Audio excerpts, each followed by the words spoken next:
The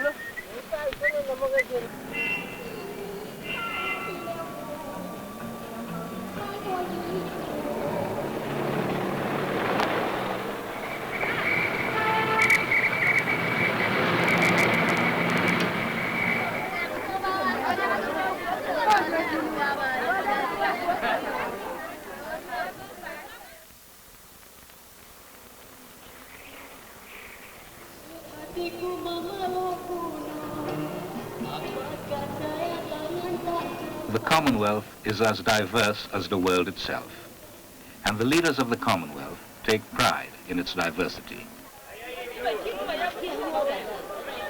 Yet, what is this diversity worth if it is only a set of differences? What do these people have in common?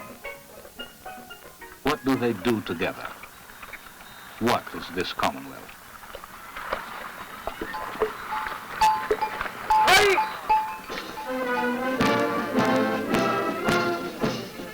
For many people, the Commonwealth only means something out of the past, a few traditions. For others, it is something exciting, like the Commonwealth Games, more relaxed and more friendly than the Olympics, because the athletes know each other and have a common language.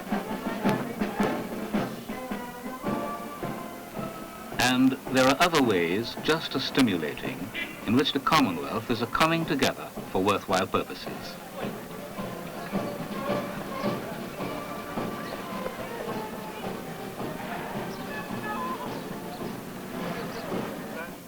Launched in 1971, the Commonwealth Fund for Technical Cooperation has little to do with the past.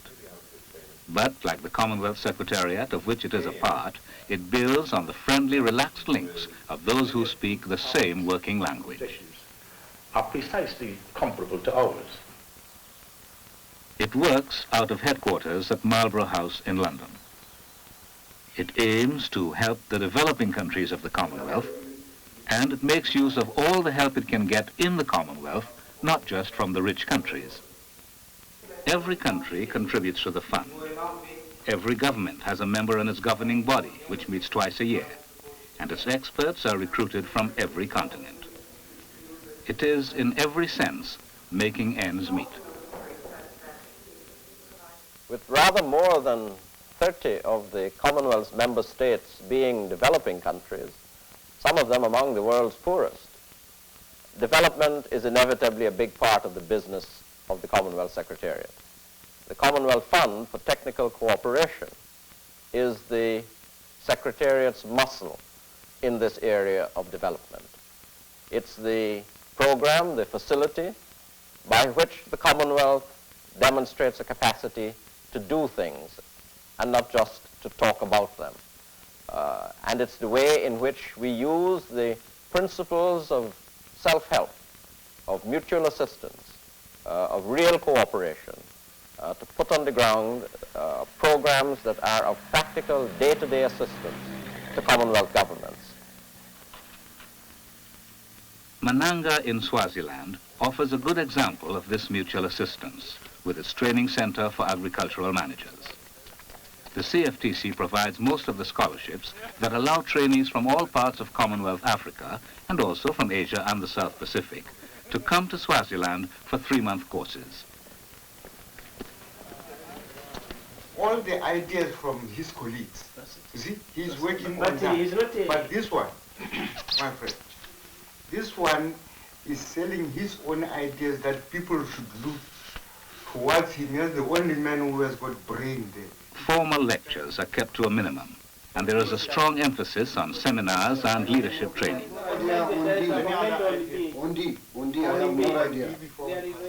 The trainees mark each other's efforts.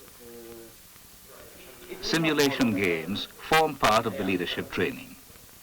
Building a tower out of a specific number of blocks within a given time can become a task of complex management, briefing your team, agreeing on a design, organizing cooperation. Yeah, that's all right. Don't worry.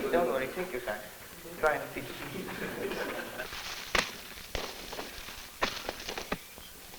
Mananga has its own farm with 600 acres of sugarcane, and an important part of the course is fieldwork. Trainees compare their own experiences in running large farming enterprises with the farm manager. Yeah, after him cutting, there will be a crop ticket on top. No. So that this is the man who was cutting this. No, we know for sure that he was here, he cut the ban. We don't have any ticket system. Because by the time he has finished, it is a ban marked.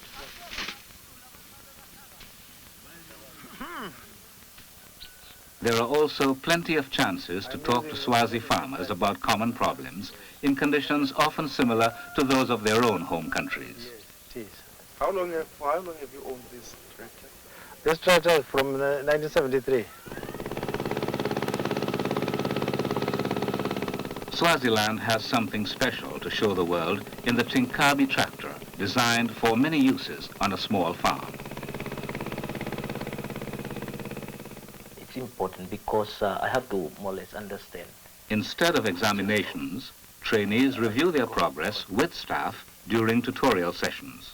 So really what you're saying is the last 2 weeks has been fruitful, that you're understanding what's going on, and you're on top of it and you can see its usefulness and relevance in your own That's right, yes. work. Whether they run estates or work in government departments, they return home more competent in practical and leadership skills. Though they come from a dozen different countries, they find a common purpose.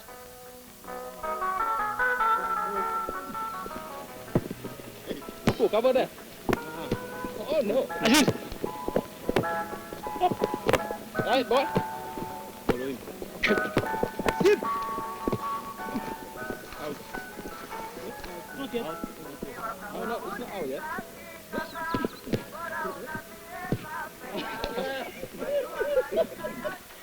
The Commonwealth Secretariat has other special responsibilities in Southern Africa. Heads of government have asked it to coordinate training programs to prepare Zimbabwean and Namibian students for the years of independence. The CFTC organized an airlift that brought 35 Namibians to Jamaica. Some are training as secretaries, others as midwives and public health workers. In Namibia, we studied under the Bantu education system. Most of our people studied under that system but did not get chance either to go to the university or to other higher institutions. And I find this is our best opportunity to study here in Jamaica or anywhere else under this Commonwealth Fund, because here we are studying fully. When these agricultural officers go back to Namibia from Jamaica, they will join hundreds of other Namibians who have received training in many fields in a dozen countries under the Commonwealth scheme. All take turns doing all the jobs in this milking operation. The Zimbabwean program has been established much longer, and now more than 4,000 have been trained in 26 countries right across the Commonwealth.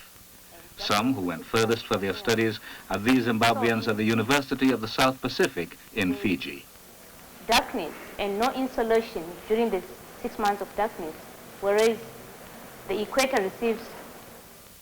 On examining projects, analyzing them, doing research in them, and Africans are giving as well as receiving through the CFTC.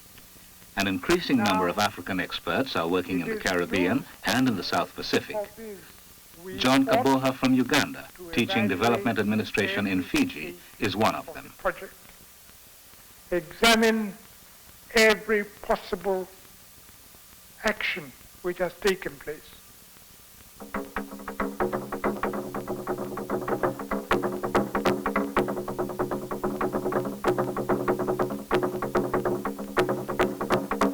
The University of the South Pacific is one of several regional institutions that the CFTC is working to strengthen.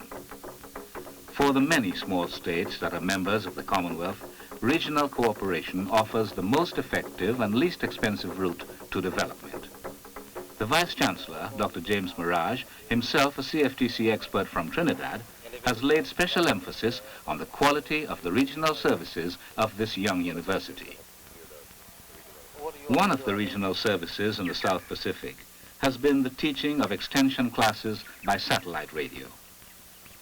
Larry Birch, a CFTC radio technician, has built a simple aerial to link the university with the satellite. Since 1974, the university has been allocated 13 hours a week broadcast time on PSAT, a satellite anchored high above the mid-Pacific and covering 1/3 of the globe. Classes are conducted between 8 island centers more than 1,000 miles apart. Okay, this is SUVA 3D3AB opening up the USP-net. It's just on our tutorial time for macroeconomics. We have H.M. Gunasekara standing by here in SUVA. Meant by opportunity cost, it has to do with the various alternative uses of the resources that one has at a given point in time. And also we prepared to discuss questions 1, 4, 6, and 8 in Commonwealth chapter 10. And also the question given in page 17 of the handbook. Let's go over to RPM then. Can you excuse us for a minute there, Professor? Thank you. Okay, yeah, let's try Raraton. I cannot... Building on this experiment, the university is planning to introduce video programming on the satellite network, and so more vivid tutorials.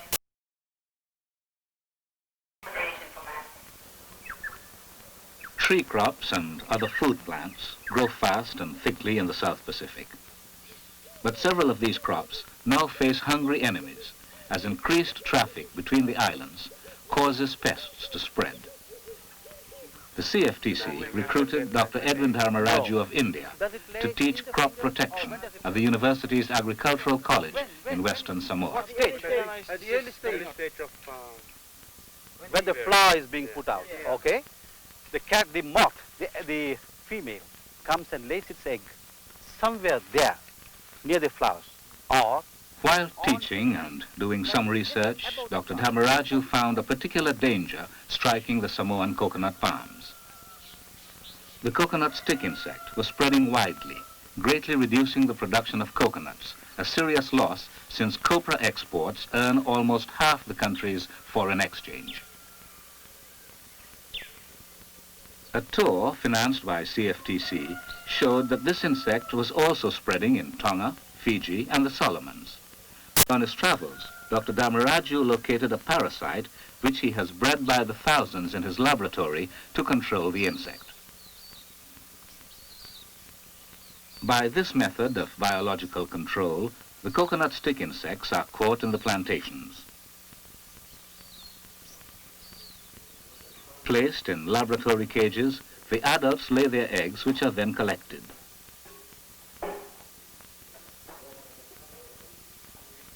Dr. Dharmaraju and his assistant separate the eggs from the dirt left by the insects and glue them on cards. They put the cards in tubes already occupied by the parasites. The parasites puncture the insect's eggs, destroy its young, and lay their own eggs inside.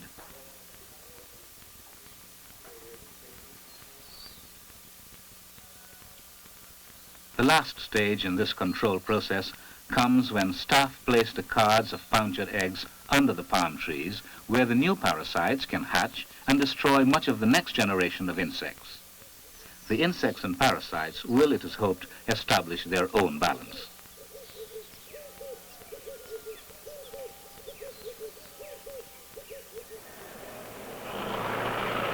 In Asia, another regional organization that is strongly supported by the CFTC is providing training for development. The Asia-Pacific Institute for Broadcasting Development fills a large gap for the 34 countries it serves in the region, half of them Commonwealth members. Initiative in all respects, as regards production, planning, and administration. The Institute is now running 35 courses a year. CFTC provides fellowships for many participants and finances a number of experts as well. Our organization in Sri Lanka Broadcasting Corporation, producers of radio programs come to the Institute in Kuala Lumpur from all over the region to learn production techniques. The producer must be do his... Television is equally important as a medium for spreading understanding, both inside a country and between countries. Participants on another course discuss how they will exchange news programs by microwave and satellite. To do this effectively, they must become expert on the best equipment available. They practice on lightweight video cameras on location in a batik factory. The advantage is the speed with which they can get videotapes onto the screen without processing. They also learn better techniques with filming and sound equipment. Videotapes may replace film for many news programs, but film remains useful for features like one on tourism.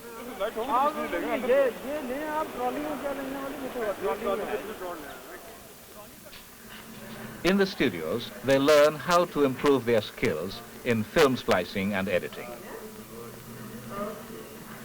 They also learn the newer skill of editing a video cassette at the press of a button.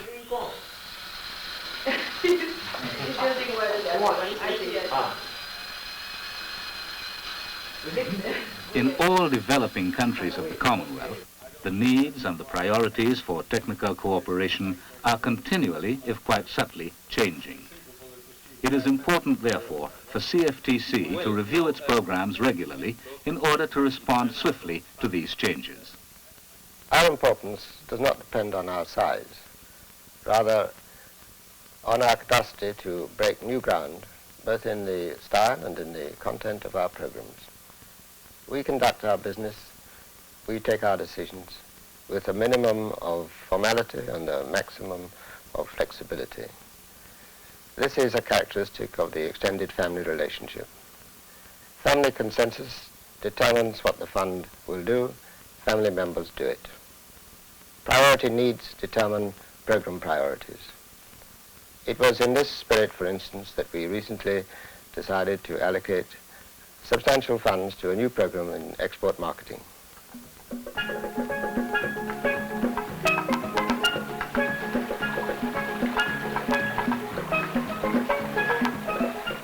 Jamaica is one of the countries trying to move away from a narrow base for foreign exchange earnings and exports.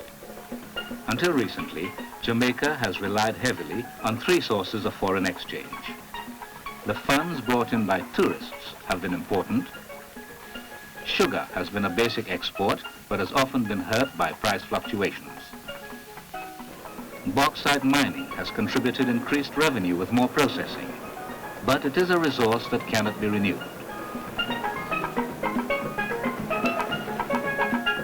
However, Jamaica is now manufacturing a wide range of products, and it asked CFTC to help find markets for them. CFTC advisors did a market survey in the United States and Canada. John Finnegan, a furniture expert whom the fund has based in Jamaica, had for some time been traveling around factories to talk to their managers about improvements in production materials.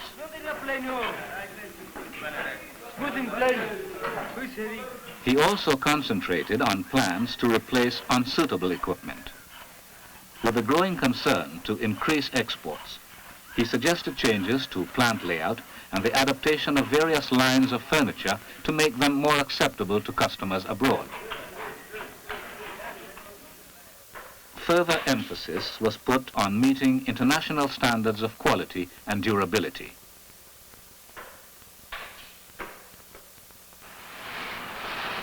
All this led to a buyer-seller meet organized for 1 week in a hotel in Toronto, where Jamaican exporters met Canadian retailers and customers. The idea of holding buyer-seller meets began with Indian exporters, and in 5 such meets, they netted on-the-spot orders worth $42 million US. The pattern has been followed with meets for exporters from Sri Lanka, Malaysia, Kenya, and Jamaica.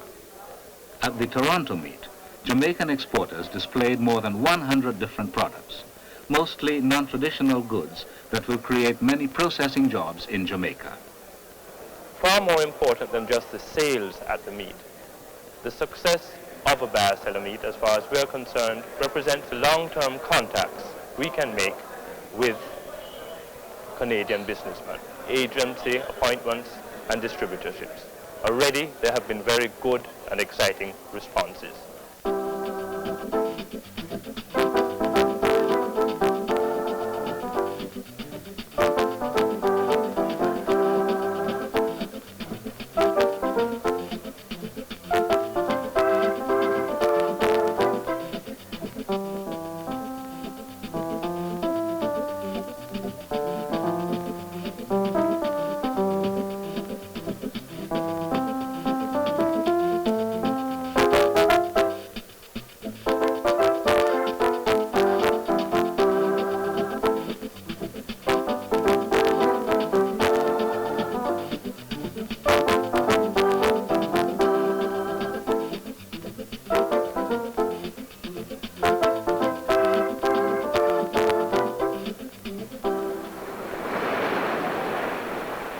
Many smaller countries of the Commonwealth are small only in land area.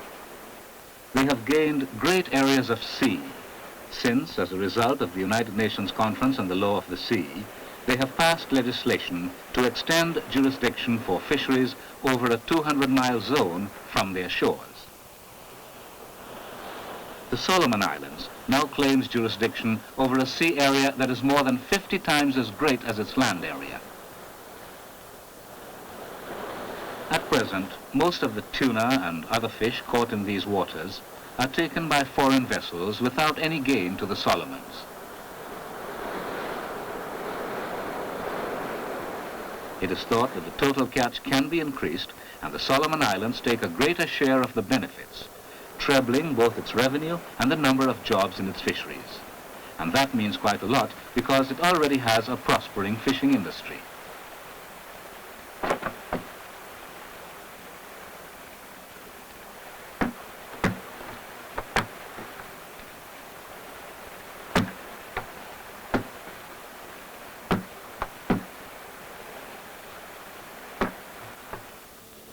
Through a joint venture with a Japanese fishing firm, the Solomons has established a canning plant that is the largest private employer in the islands. Yet there is clearly scope for expanding the canning industry and for increasing these exports.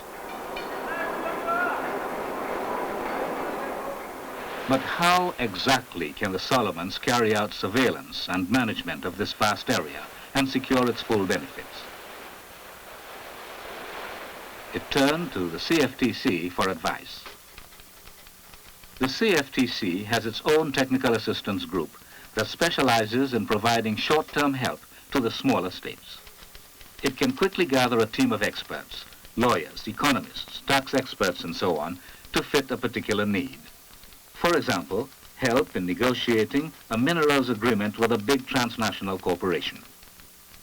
The Solomon Islands request was a new departure for this group, and it posed some interesting questions. There's the question of what kinds of vessels or planes, or whether perhaps use of a satellite could be employed. There's the question of whether surveillance and enforcement can be built into joint venture agreements with fleets from distant countries. Or there's the question of the extent to which this should be tackled on the basis of regional cooperation. All these are difficult questions. I've discussed them with the Solomon Islands government, and what we're doing is that there will be an expert from Canada who's had experience of surveillance and enforcement on the west coast who will be going out to the Solomon Islands.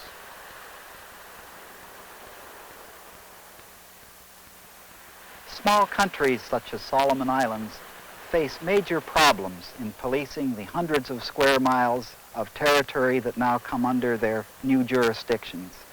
Our job was to advise the government on the most economical way of policing its zone to deter unlawful fishing and carry out other maritime activities such as search and rescue. Kauai, this is Marine. Your position, please. Over. We believe that the active cooperation of all licensed fishing vessels, including regular reporting to Solomon Islands by radio, is a necessary component of any system. This cooperation can be provided by means of sound bilateral agreements with foreign countries, such as the Solomon Islands is now developing. These agreements reduce, but do not eliminate, the need for patrol activity and the training of marine police for the job of spot checking what is going on and making sure that foreign fishing captains know there is a policeman on the beat. A patrol boat is necessary, but aerial surveillance is equally important.